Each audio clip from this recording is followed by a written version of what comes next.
বক্তৃতা দিচ্ছে ইসলামের উপর হাত দিবেন না। মাননীয় স্পিকার, ইসলামী ব্যাংক ইসলাম নয়, আমাদের জনাব মির্জা ফখরুল ইসলামও ইসলাম নয়, জামাতে ইসলামও ইসলাম নয়। সুতরাং সবকিছুতে ইসলামের উপরে হাত দিবেন না দোহাই দেওয়া কিন্তু ঠিক নয়। লাইনে আমার এক ভোটার জিজ্ঞেস করছে, আমার এক কর্মী, মা আপনি কোথায় দিবেন? বলছে যে বাবা, বলছে কোরআনের দল না দিলে তো জান্নাতে যাওয়া যাবে না, 10,000 টাকাও দিয়েছে, বলেছে এটা মাফ হয়ে যাবে, আরো 10,000 টাকা পাবো। এইভাবে মাননীয় স্পিকার মুনাস হিসাবে দাঁড়িপাল্লায় ভোট দিলে জান্নাত পাওয়ার নিশ্চয়তাও দিয়েছে। এই RDS প্রকল্পের মধ্যে কত হাজার কোটি টাকা ডিস্ট্রিবিউট হয়েছে জানেন? 22,000 কোটি টাকা ডিস্ট্রিবিউট হয়েছে। নাবিল গ্রুপকে 700 কোটি টাকা LCর এগেনস্টে লোন দেওয়া হয়েছে, পরে এই মালামাল বিক্রি করে ব্যাংকে টাকা ফেরত দেওয়া হয়নি। দুষ্ট লোকেরা বলে সেটা কোনো এক দলের নির্বাচনী তহবিলে লেগেছে।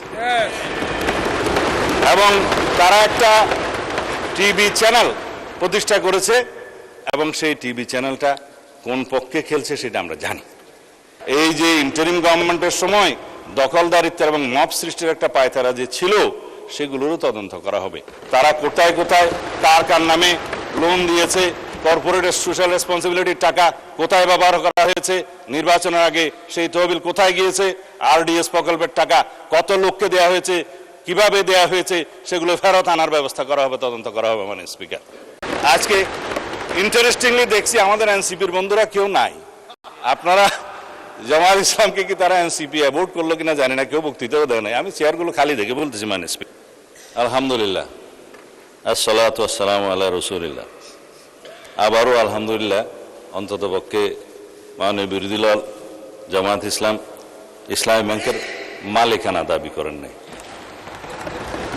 আপনারা বলেছেন যে ন্যায় নীতির পথে ফেরত আসতে হবে, ওই ন্যায় নীতির পথে ফেরত আসার জন্য বাংলাদেশ ব্যাংক ব্যবস্থা গ্রহণ করবে। মাননীয় স্পিকার, আমরা মানে বিরোধী দলীয় নেতার এবং জামাত ইসলামের দুঃখ বুঝবো না। মাননীয় স্পিকার, ওই আছে না, চিরসুখী জন ভ্রমে কি কখন, বুঝিতে কি পারে, কি যাতনা বিষে বুঝিবে সে কিসে, কবু আসিবে সে ধ্বংসে নিজারে। এটা 19বিংশ শতাব্দীর একটা বাঙালি কবি কৃষ্ণচন্দ্র মজুমদারের কবিতা। তার আরো কয়েকটা লাইন আছে, যতদিন ভবে না হবে না হবে, তোমার অবস্থা আমার সম, ঈষৎ হাসিবে শোনে না শুনিবে, বুঝে না বুঝিবে যাতনা মম। আমাদের এখানে কবি বেশি আছে মানুষ। তো এখন বটম আপ করি। মাননীয় বিরোধী দলীয় উপনেতা বলেছেন যে শেয়ারগুলো ডাকাতি করে কিনে নেওয়া হয়েছে।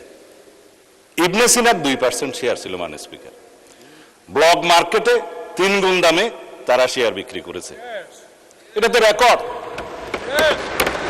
পাবলিকলি লিস্টেড কোম্পানির শেয়ার ব্লক মার্কেটে 3 গুণ দামে বিক্রি করা হয়েছে। এছাড়া বর্তমান শেয়ার হোল্ডিং স্ট্যাটাস অনুসারে এখানে মাননীয় অর্থমন্ত্রী এখানে আছে 81%, 92% বোধহয় একটা গ্রুপের, তারা যেভাবে বললেন আমি জানি না খতিয়ান, এটা স্ট্যাটিস্টিক্স বলছে। দয়া করে আপনারা না বললে খুশি হবে, আপনাদের বলার সময় আমরা বলি নাই। আর শেয়ার হোল্ডিং এর যারা মালিক, তাদের কাছে মাননীয় বিরোধী দলীয় নেতা নোটিশেই বলেছেন দেশের অর্থনীতি, ব্যাংকিং খাতের স্থিতিশীলতা এবং কোটি কোটি গ্রাহকের স্বার্থ রক্ষার লক্ষ্যে ইসলামী ব্যাংক বাংলাদেশের শেয়ার সমূহ বৈধ ও প্রকৃত মালিকদের নিকট প্রত্যার্পণের জন্য প্রয়োজনীয় ব্যবস্থা গ্রহণ করা হবে, হোক। সেই বৈধ এবং প্রকৃত শেয়ার হোল্ডারদের কাছে এই মালিকানা ফেরত দেওয়ার যথাযথ ব্যবস্থা গ্রহণ করা হবে। মাননীয় স্পিকার, এখন কারা কত পার্সেন্ট শেয়ারের মালিক সেদিনও বক্তৃতায় বলেছিলেন প্রকাশ করা হোক। মাননীয় অর্থমন্ত্রীকে অনুরোধ করছি, বাংলাদেশ ব্যাংকের গভর্নরের কাছে অনুরোধ করে জাতির সামনে প্রকাশ করা হোক। শেয়ার হোল্ডাররা তারা কিভাবে খরিদ করেছে, দ্যাট ইজ ডিফারেন্ট ডিবেট। সেটা দুদকের তদন্ত হতে পারে, মামলা হতে পারে, but share holder is share holder. Publicly listed কোম্পানির মধ্যে সেটা আলাদা ডিবেট এবং আলাদা তদন্ত হতে পারে। এখন বলা হচ্ছে আপনারা ব্যাংকের মালিক না, জামাত ইসলাম ব্যাংকের মালিক না, আবার বলছে ইসলামের উপর হাত দিবেন না। কদিন আগে জামাত ইসলামের এক বন্ধু, আমি নাম নিলে আবার এখানে 74-এ দাঁড়াতে পারেন, সেজন্য 2 জন এমপি ছিলেন, আরেকজন পরাজিত এমপি ছিলেন, আরেকজন নেতা ছিলেন, বক্তৃতা দিচ্ছে ইসলামের উপর হাত দিবেন না। মাননীয় স্পিকার, ইসলামী ব্যাংক ইসলাম নয়, আমাদের জনাব মির্জা ফখরুল ইসলামও ইসলাম নয়, জামাতে ইসলামও ইসলাম নয়। সুতরাং সবকিছুতে ইসলামের উপরে হাত দিবেন না দোহাই দেওয়া কিন্তু ঠিক নয়। মাননীয় স্পিকার, আমি এবার পয়েন্ট টু পয়েন্ট আসি। এখন একবার যে ব্যাংক আজান দিয়ে তকবীরে লিল্লাহ দিয়ে দখল করা হলো, সেই ব্যাংকের দখলটা বেদখল হয়ে যাবে, এই যাতনা তো আমরা বুঝি মাননীয় স্পিকার। সুতরাং যারা পর্দার আড়ালে থেকে গ্রাহক বলে রাস্তায় আন্দোলন করছে, ভিডিওটা দেখেন, তাদের রাজনৈতিক পরিচয়। আমাদের মধ্যে অনেকে তো গ্রাহক আছে, গ্রাহককে বলে দিয়ে হচ্ছে বলেন বলেন আপনার অ্যাকাউন্ট আছে, বলে যে আচ্ছা ঠিক আছে, কত, 2-3 লাখ টাকা আছে, পিছন থেকে খোঁচা দিয়ে বলছে বলেন 7-8 লাখ টাকা আছে, বলেছে, এটা রেকর্ড ভিডিও। তারা গ্রাহক হচ্ছে সেই রকম গ্রাহক। তা এখন পর্দার আড়াল থেকে নেমে পড়েছেন, এটা ভালো। বেপর্দা হওয়া, বেনাকাব হওয়া কোনো কোনো ক্ষেত্রে খারাপ, তবে এই ক্ষেত্রে ভালো হয়েছে যে মানুষ জানতে পেরেছে।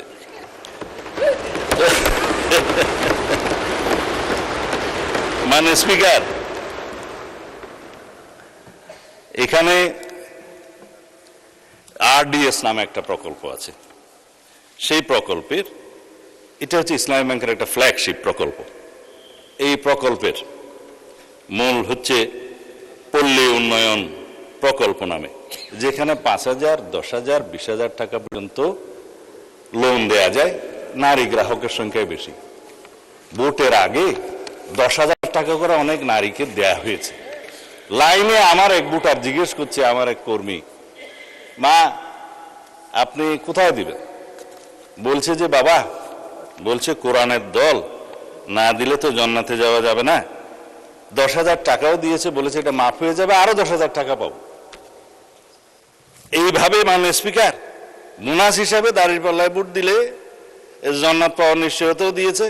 এই আরডিএস প্রকল্পের মধ্যে কত হাজার কোটি টাকা ডিস্ট্রিবিউট হয়েছে জানেন? 22,000 কোটি টাকা ডিস্ট্রিবিউট হয়েছে। 11,000 কোটি টাকা আগে দেওয়া হয়েছিল। এই 5ই আগস্টের 2024-এর পরে নির্বাচনের এই বৈতরণী পার হওয়ার জন্য আরো 11,000 কোটি টাকা দেওয়া হয়েছে, এর কোনো হদিশ নেই। তবে একজন নারী ভোটারের কথা তো বললাম, ভোটের আগে আমরা প্রায় সময় দেখছি মাননীয় স্পিকার, আমরা তো লেজিটিমেট গভর্নমেন্ট, ভোট টুট পেয়ে জনগণ আমাদেরকে এখানে বসিয়েছে, কিন্তু ইলেকশনের দিন পর্যন্ত আমরা একটা ফেসবুক গভর্নমেন্ট দেখেছিলাম মাননীয় স্পিকার, প্রচারণার মাধ্যমে। তা আমরা এখনো মনে করছি বিরোধী দলের ভূমিকা পালন করুক, তারা স্ট্রাগল করবে সরকারি দলে আসার জন্য, নির্বাচিত হয়ে মেজরিটি পাওয়ার জন্য।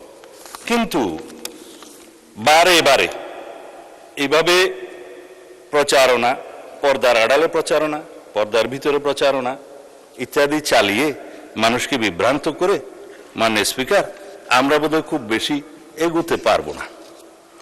এখন ইসলামী ব্যাংকের আমি কয়েকটা আইনের কথা পরে বলবো, এখন বলছি না।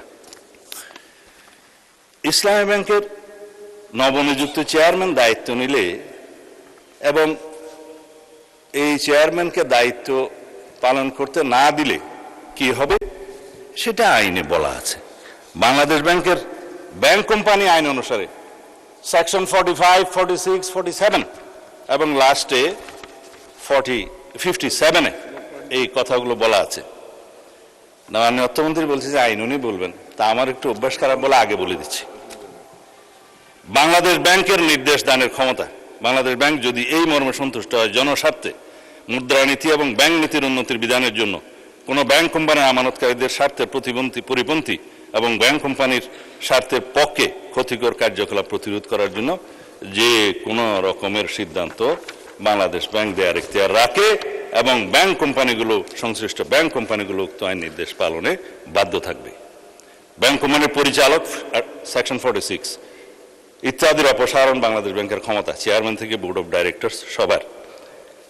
তারপরে আপনার 49-এ বাংলাদেশ ব্যাংকের অধিকতর ক্ষমতা আছে, 47-এ পরিচালনা পরিষদ বাতিলের ক্ষমতা আছে।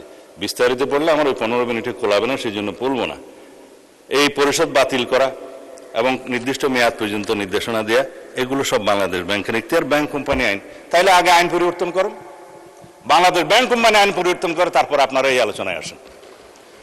অন্যথায় রেগুলেটরি অথরিটি হিসাবে বাংলাদেশ ব্যাংক তার নিজস্ব ক্ষমতা বলে দেশের স্বার্থে, ব্যাংকে রক্ষা করার স্বার্থে এই সমস্ত কার্যক্রম তারা চালু করবে। মাননীয় স্পিকার, তারা তদন্তের কথা বলছেন, তদন্ত করার জন্যই তো। যদি এখন বলি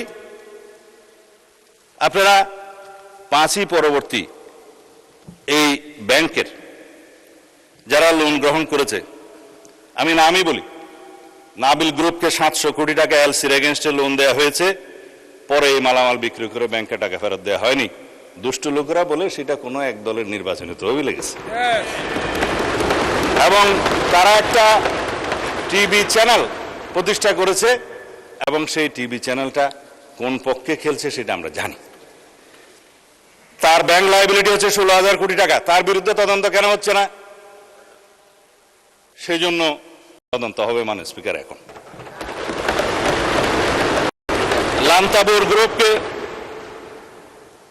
হেড অফিসের অ্যাপ্রুভেল ছাড়া নির্বাচনের আগে 40 কোটি টাকা লোন দেওয়া হয়েছে, যার কোনো সদুত্তর নাই। এগুলো তদন্ত হবে মাননীয় স্পিকার। সোশ্যাল কর্পোরেট রেসপন্সিবিলিটি নাম দিয়ে যারা ঢাকা থেকে কক্সবাজার পর্যন্ত বিমানের টিকিট পর্যন্ত ব্যাংকের থেকে করিয়েছে, সেগুলোরও তদন্ত হবে মাননীয় স্পিকার। রেকর্ড আছে, এগুলো পত্রিকায় প্রকাশিত হয়েছে। এই আরডিএস প্রকল্প থেকে, এলসির এগেনস্টে লোন দেয়া থেকে, এই যে গ্রুপের কথা বললাম, নামও তো মনে নাই, লান্তাপুর না কি যেন, লান্তাবুর, এগুলো তদন্ত হবে। এই তকবির দিয়ে ব্যাংক দখল করার পর যাদেরকে চক্রচ্যুত করা হয়েছে তাদের সংখ্যা হচ্ছে 9,000। অন্যায্যভাবে কোনো আইন কানুন না দেখিয়ে তাদেরকে নিয়ম বহির্ভূতভাবে চাকরিচ্যুত করা হয়েছে। তারা প্রায় সময় ডেমনস্ট্রেশন করে রাস্তায়, আপনারা দেখতে পারেন পত্রিকায়।